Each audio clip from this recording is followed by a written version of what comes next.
Assalamualaikum warahmatullahi wabarakatuh. Kembali lagi bersama saya Ahmad Berdianto. Baik, di tugas video kali ini kita akan melanjutkan materi kita sebelumnya.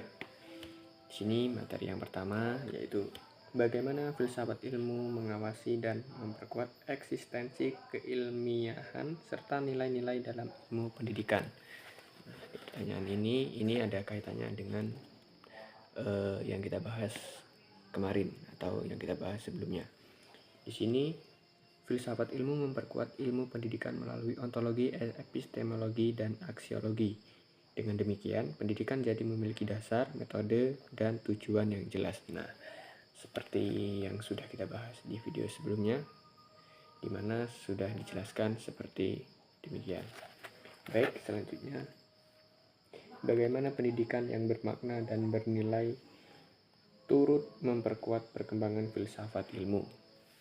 Jadi di sini pendidikan yang bermakna membantu perkembangan filsafat ilmu karena pengalaman pendidikan dapat menjadi bahan pengembangan teori dan pemikiran baru.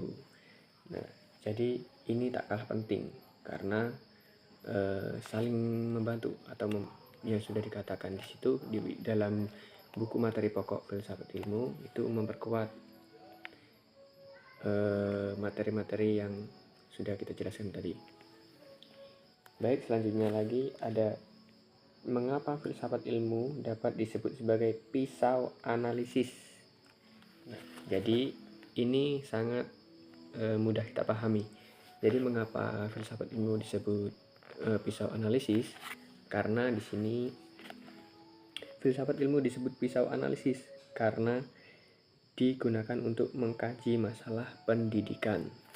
Nah, di sini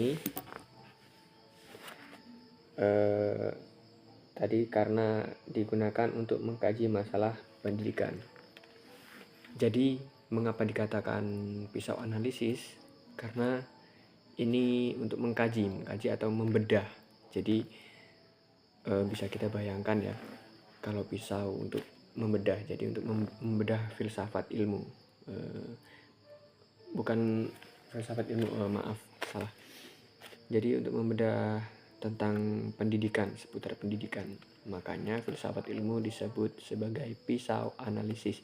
Jadi kita bisa tahu hakikat pendidikan itu bagaimana dan asal-usul pendidikan itu bagaimana. Jadi kita bedah melalui filsafat ilmu.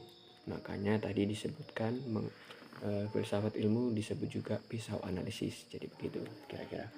Baik, selanjutnya yang terakhir ada contoh konkret penerapan filsafat ilmu dalam praktik pendidikan. Jadi contoh penerapannya itu adalah kurikulum pendidikan karakter dan menggunakan metode diskusi. Jadi penerapannya ini seperti yang disebutkan di buku materi melalui kurikulum pendidikan karakter, forum diskusi, dan yang lainnya.